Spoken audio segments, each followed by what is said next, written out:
Good morning, dear students. So once again we are into the online mode of class. So yesterday we have completed a small important part, the solution of Maxwell equations for charge-free free space. And if you remember that because the environment was charge-free, free space, so the charge density was not available due to charge free and free space non-conducting, so JC was also 0. I hope you can understand this, as already discussed yesterday class. The doubt was cleared. So we got the solution in terms of electric field. There is a function and the solution we got like mu naught epsilon naught del 2 E by del T square. And the second solution in terms of the magnetic field intensity, we got del 2 H mu naught epsilon naught del 2 H by del T square. Because these are the differential equations, these can be solved. So if we solve these equations, we get the solution like E is equal to E naught. E naught is the maximum value, maximum value available in that particular environment, e to the power iota k dot r minus omega t. The value of this k, omega, r we can easily get using the environmental parameters and different calculations therein. And the value of h is equal to again something maximum and e to the power iota k dot r minus omega t. Here k is propagation vector, r is the position vector, omega is the frequency of the wave. So these things we have done, and we can easily understand that whenever in a free space the electromagnetic wave is moving, both these vectors, electric vector and magnetic vector, are moving simultaneously perpendicular to each other. That we can also prove, that these two vectors are perpendicular. How we can prove? If we take this propagation vector of electric field and the propagation vector of magnetic field, the value if we see, then there is a relation of these two vectors ke and kh are perpendicular. How we can get the perpendicularity condition? The dot product. Okay, so that is a separate derivation that we can deal. If you have any doubt, so I will post it in my you can say the web page. Okay, so today class is related to Maxwell equation solution.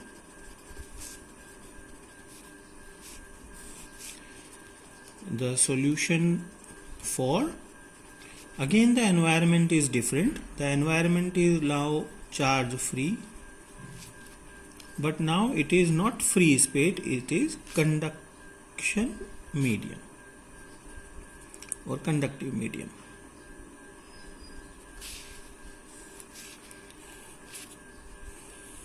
So when we say that okay, the environment is charge free, so again the charge free environment says that okay, rho is 0, the charge density is 0, but the conducting medium is available, so it means JC is available now.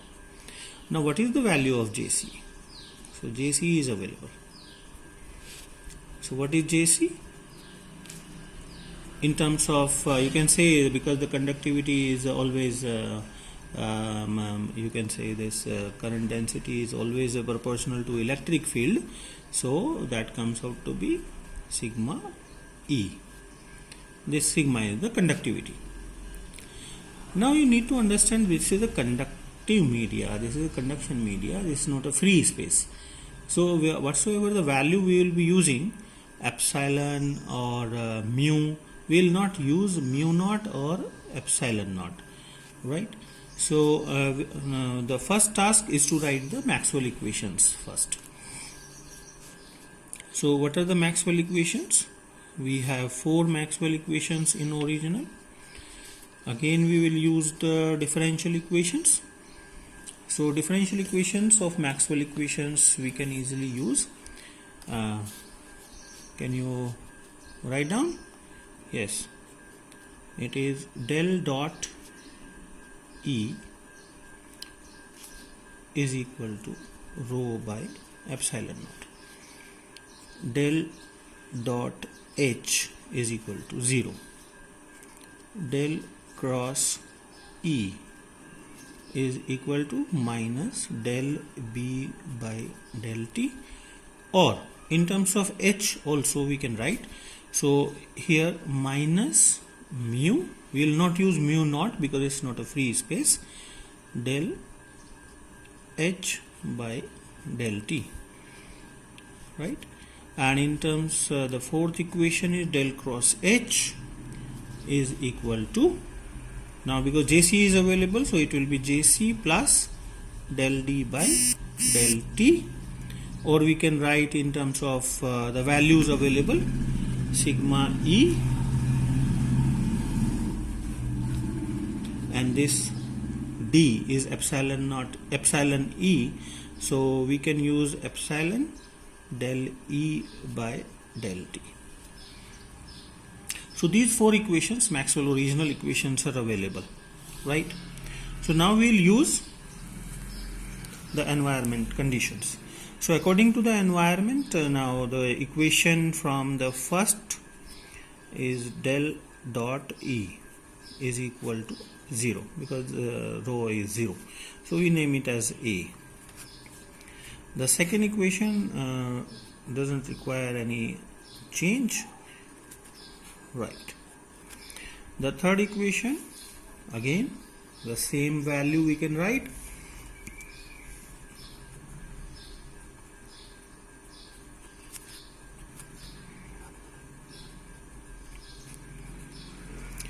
And name it like C. The fourth equation from this need not to be changed because now JC is available, so as complete value we can write this.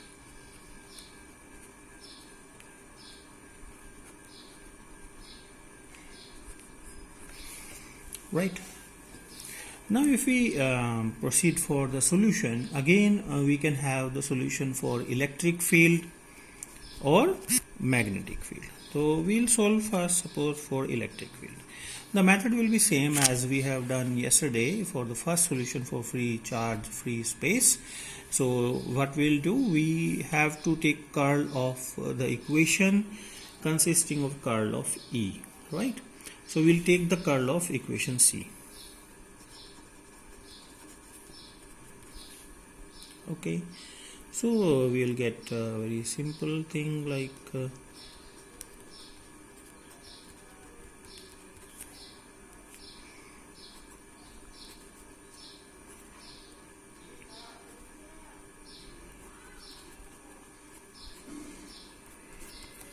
okay, so we'll solve it.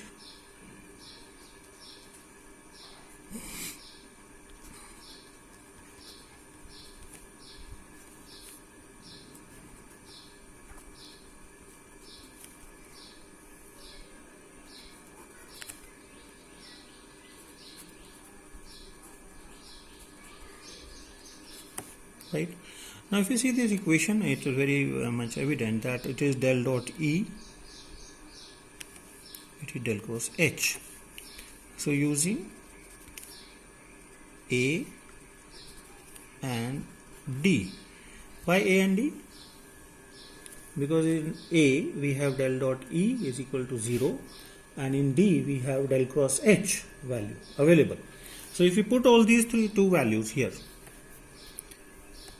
so it will be 0 minus del 2E is equal to minus mu del by del T.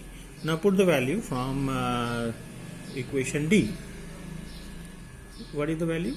This is sigma E plus epsilon del E by del T. Okay, we got it. right? So we move further. What we will do is the minus sign will go away, so this will be del 2E is equal to mu. We'll move it inside, so it will be mu sigma del E by del T plus mu epsilon del 2E by del T square. So we got this value, right? We have to manipulate, like we have to change the parts. So how it can be done?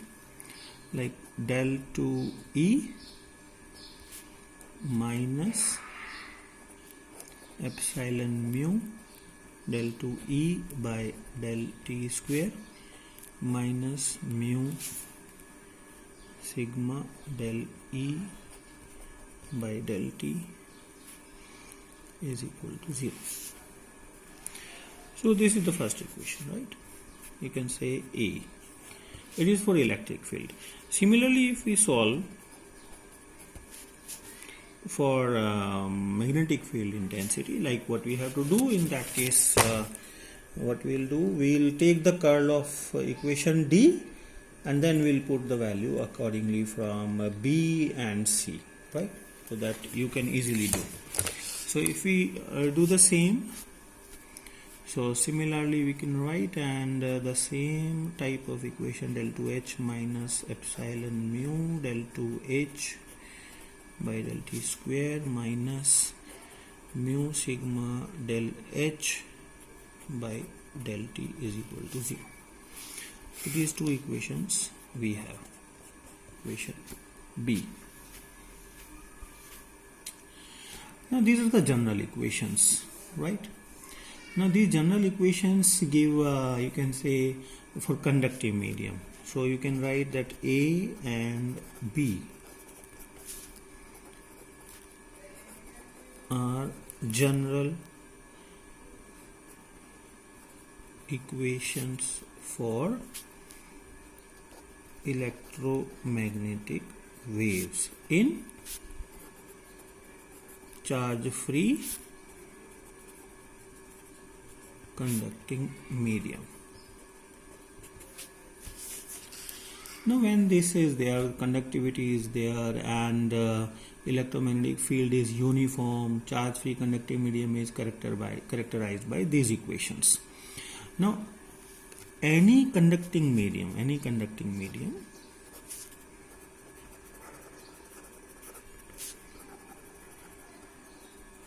is also known as lossy medium,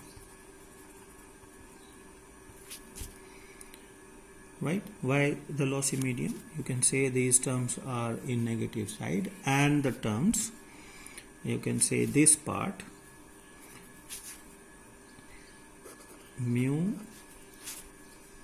sigma del E by del T or mu sigma del H by del T.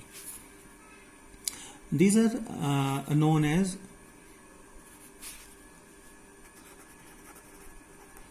electromagnetic decay or loss of energy.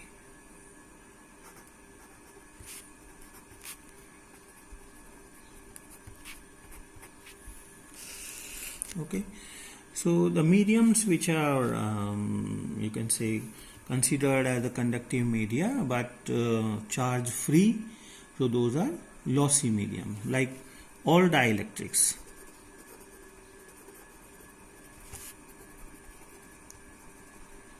All dielectric mediums are lossy.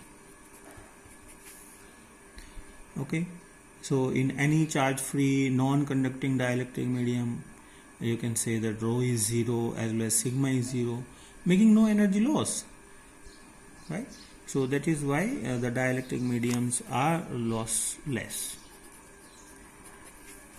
because dielectric mediums says that these are sigma 0 and rho is also 0. So dielectric mediums are known as lossless medium.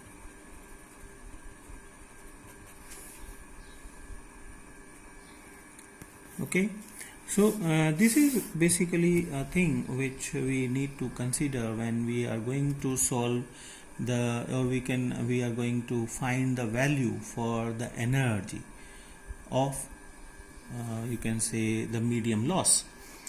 In any medium, whenever the energy is lost, so what is exactly that value? So in our next topic, which is loss of energy,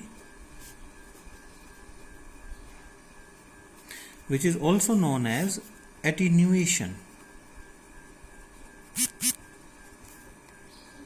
right? Which is also known as attenuation. And we will also learn the loss of energy in terms of skin depth or depth of penetration.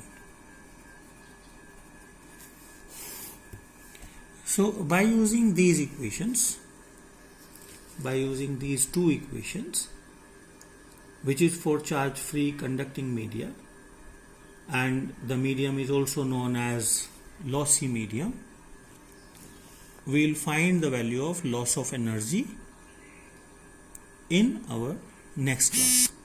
Okay, thank you.